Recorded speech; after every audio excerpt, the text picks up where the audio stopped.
మంది విద్యార్థుల నుంచి ప్రొఫెసర్లుగా నుంచి తెలంగాణ సాధనలో తమ వంతు కర్తవ్యాన్ని నెరవేర్చిన వాళ్ళు ఈ గడ్డ మీద నుంచి ఇక్కడ చదువుకున్న వాళ్ళే, ఇక్కడ సమస్యల మీద చర్చించిన వాళ్ళే. తెలంగాణ సమాజానికి సమస్య వచ్చినా, తెలంగాణ సమాజానికి సంక్షోభం వచ్చినా, తెలంగాణ నలుమూలలో ఏ సమస్య వచ్చినా మొట్టమొదట చర్చ జరిగేది, మొట్టమొదట ఉద్యమానికి పునాది పడేది ఈ ఉస్మానియా యూనివర్సిటీ నుంచే.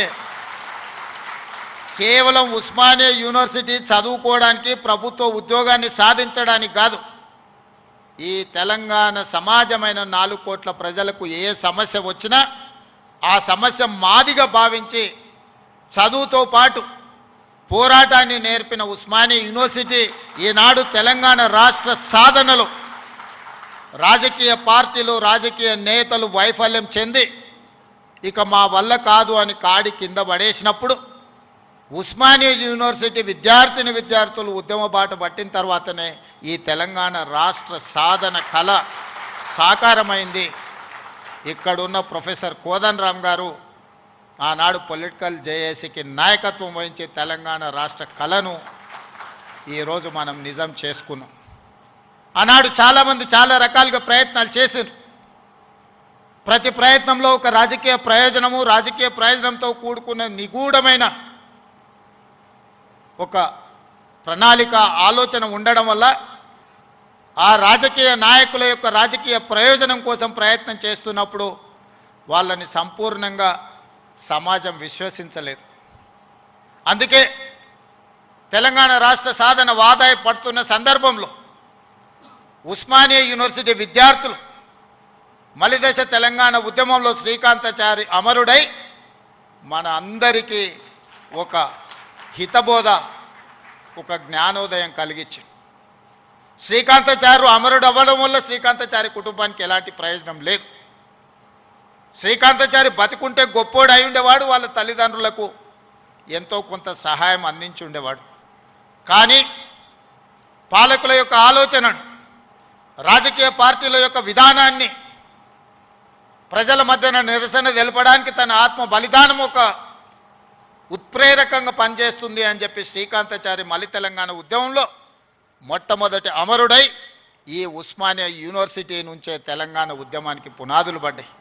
ఓ యాదయ్య ఉస్మానియా యూనివర్సిటీ గేటు దగ్గర నిటారుగా నిలబడి పెట్రోల్ పోసుకొని తగలబెట్టుకొని అగ్గిపుల్ల గీరితే కాల్తేనే అమ్మ అనే మనము యాదయ్య జై తెలంగాణ అని చెప్పి తెలంగాణ రాష్ట్ర సాధనలో సమిదై ఈరోజు ఈ ఉస్మానియా యూనివర్సిటీలో ఒక ఈశాన్ రెడ్డి, ఒక వేణుగోపాల్ రెడ్డి ఈ ఉస్మానియా యూనివర్సిటీ నుంచే తెలంగాణ రాష్ట్ర సాధనలో సమిధలైన ఈరోజు చరిత్రలో మనం వాళ్ళని స్మరించుకోవాల్సిన అవసరం ఉన్నది. ఈ ఉస్మానియా యూనివర్సిటీ ఈ దేశానికి డాక్టర్లను, లాయర్లను, ఇంజనీర్లనే కాదు ఐఏఎస్లను, ఐపీఎస్లను అందించిన చరిత్ర ఈ ఉస్మానియా యూనివర్సిటీకి ఉంది. ఈ వేదిక మీద ఉన్న సిబి ఆనంద్ గారు 8991 ఈ ఉస్మానియా యూనివర్సిటీ విద్యార్థి 22 సంవత్సరాల వయసులోనే మొట్టమొదటి ప్రయత్నంలోనే ఐపీఎస్ సాధించిన యంగెస్ట్ ఐపీఎస్ ఆఫీసర్గా ఈరోజు డీజీపీ క్యాడర్లో హైదరాబాద్ కమిషనర్గా ఇక్కడి విద్యార్థి ఈ వేదిక మీద ఉన్నాడు అని అంటే ఈ ఉస్మానియా యూనివర్సిటీ ఎంత బలమైన పునాదులు వేసిందో తెలంగాణ నిర్మాణంలో ఈరోజు మనం గుర్తు చేసుకోవాలి. అందుకే మిత్రులారా, తెలంగాణలో ఏ సమస్య వచ్చినా, తెలంగాణ ప్రజలకు ఏ అవసరం వచ్చినా అండగా నిలబడే ఈ ఉస్మానియా యూనివర్సిటీ కళావిహీనమైపోయి వైస్ ఛాన్సలర్ల నియామకం జరగక, ప్రొఫెసర్లు రిటైర్ అయిపోతే ప్రమోషన్లు ఇవ్వక, అసోసియేట్ అసిస్టెంట్ ప్రొఫెసర్లను కాదు లెక్చరర్లను, నాన్ టీచింగ్ స్టాఫ్ను కూడా నియామకాలు చేయక కొద్ది కొద్దిగా క్యాన్సర్ లాగా ఈ ఉస్మానియా యూనివర్సిటీని నిర్వీర్యం చేసి తెలంగాణ సమాజానికి చైతన్యాన్ని అందించే ఈ ఉస్మానియా యూనివర్సిటీని కాల గర్భంలో కలిపేయాలని కుట్ర జరుగుతున్న సందర్భంలో ఖచ్చితంగా ఈ ఉస్మానియా యూనివర్సిటీ పూర్వ వైభవాన్ని మళ్ళీ ప్రారంభించాలి అనే ఒక గొప్ప ఆలోచనతోని నేను ముఖ్యమంత్రి అయిన మరుక్షణం ఉస్మానియా కాకతీయ యూనివర్సిటీలతో పాటు అంబేద్కర్ ఓపెన్ యూనివర్సిటీ నుంచి మొదలు పెడితే యూనివర్సిటీలను అన్నిటిని కూడా చదువుకే కాదు సామాజిక చైతన్యానికి వేదికలు కావాలి.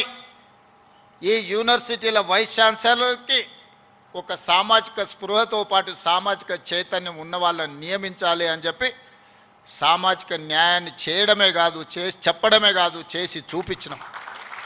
108 సంవత్సరాల ఉస్మానియా యూనివర్సిటీ చరిత్రలో ఈ గడ్డ మీద ఒక్క దళితుడు కూడా వీసీ కాలేదు, వైస్ ఛాన్సలర్ కాలేకపోయింది. వాళ్ళ కుమార్ని ఒక దళిత బిడ్డని ఈరోజు మనం ఉస్మానియా యూనివర్సిటీ వైస్ ఛాన్సలర్గా చేసినాం. దళితుడని చెయ్యలే, ఆయనలో ఉన్న నైపుణ్యాన్ని చదువును గుర్తించి చదువుకున్నవాడు ఈ సమాజానికి ప్రయోజకుడవుతాడని చెప్పి ఈరోజు ఒక కుమార్ను వీసీగా నియమించడం జరిగింది.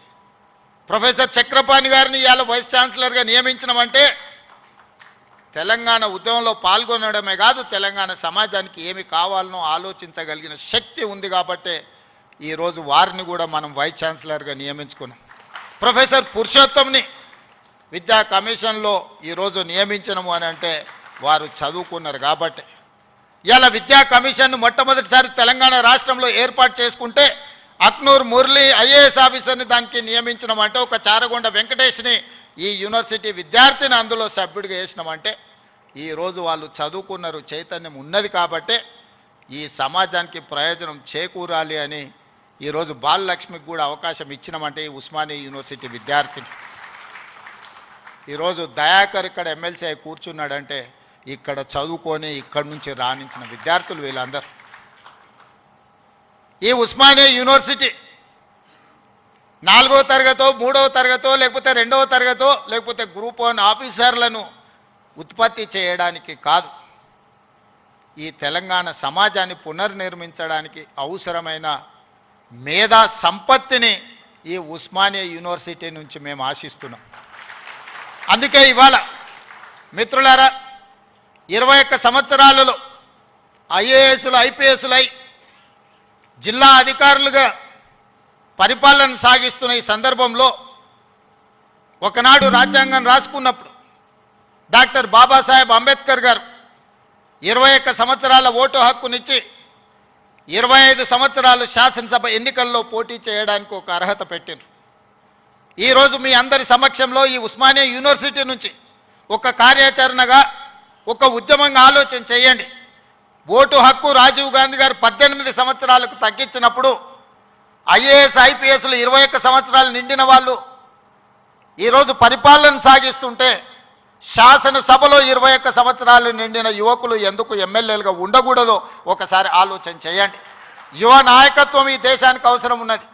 ఇవాళ ఈ దేశంలో ముఖ్యంగా తెలంగాణ రాష్ట్రంలో 18 సంవత్సరాలు పైబడి 35 సంవత్సరాల లోపల ఉన్న జనాభా 65%. ఇదే దేశం యొక్క సంపద. ఈ యువ సంపద, ఈ యువ మేధస్సు ప్రపంచ దేశాలకు ఎగుమతి అయి ఇవాళ అమెరికా సింగపూర్లను అత్యంత ధనిక దేశంగా రాణించడానికి మన వాళ్ళ శ్రమ ఉన్నది, మన వాళ్ళ చెమట ఉన్నది. మరి ఇతర దేశాలకే తమ మేధా సంపత్తిని కరిగించి సంపద గల దేశంగా మారుస్తుంటే మన రాష్ట్రాన్ని సంపద గల రాష్ట్రంగా మనం ఎందుకు మార్చుకోకూడదు? మన యువకులు ఎందుకు మన అభివృద్ధిలో భాగస్వాములు కాకూడదు? ఒకసారి ఆలోచన చేయండి. ఈరోజు ఈ ఉస్మానియా యూనివర్సిటీ చదువులకే కాదు పరిశోధనలకు కూడా వేదిక కావాలి. ఈ ఉస్మానియా యూనివర్సిటీ సమస్యల్ని చర్చించడానికే కాదు సైద్ధాంతిక పరమైన ఆలోచనలు భిన్న అభిప్రాయాలకు కూడా చర్చకు వేదిక కావాలి. సామాజిక సమస్యల్ని పరిష్కరించుకోవడానికి కూడా ఇక్కడ చర్చలు జరగాలి. సిద్ధాంతపరమైన చర్చలు జరగాలి, సాంకేతికపరమైన చర్చలు జరగాలి. వీటి ద్వారా సమాజానికి మేలు ఒనగూరాలి. ఈరోజు మనకు నచ్చని సిద్ధాంతం ఉంటే చర్చించడానికి మనం సిద్ధంగా లేం. అసహనం పెరిగిపోయింది. నచ్చని సిద్ధాంతం ఉంటే చర్చించడం ద్వారా ఆ సిద్ధాంతంలో ఉన్న లోపాన్ని లేవనెత్తి చూపించడం ద్వారా వాళ్ళని ఒప్పించి చర్చల ద్వారా ఓడించి రాణించాలి. కానీ వాళ్ళని అణిచివేసో లేకపోతే వాళ్ళ మీద మన అధికారాన్ని ఆధిపత్యాన్ని ప్రదర్శించడం ద్వారా ఎక్కువ కాలం ఇది సాగదు. అందుకే ఈరోజు తెలంగాణ రాష్ట్రంలో 2వ ముఖ్యమంత్రిగా నేను బాధ్యత చేపట్టిన తర్వాత పొట్టి శ్రీరాములు యూనివర్సిటీగా ఉన్న తెలుగు యూనివర్సిటీకి ఆనాడు పాత్రికేయ సంపాదకుడుగా మేధావిగా నిజాం రజాకర్ల నుంచి విముక్తి కలిగించిన పోరాటంలో పాల్గొన్న సురవరం ప్రతాప్ రెడ్డి గారి పేరును తెలుగు యూనివర్సిటీకి మనం పేరు పెట్టుకోవడం జరిగింది. మన స్ఫూర్తి ప్రదాతలు వాళ్ళు. IIHT Indian institute of handloom టెక్నాలజీకి కొండా లక్ష్మణ్ బాపూజీ గారి పేరు పెట్టుకున్నాం మనం. మహిళా యూనివర్సిటీ తెలంగాణలో ఉన్న ఏకైక మహిళా యూనివర్సిటీ.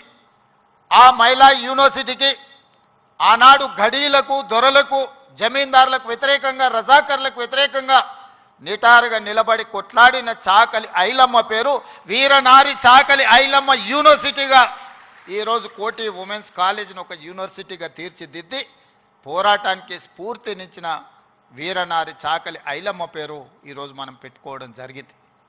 ఇవన్నీ ఎందుకు? ఇవన్నీ మనకి స్ఫూర్తిని నింపడానికి, మనలో పోరాట పటిమను పెంచడానికి.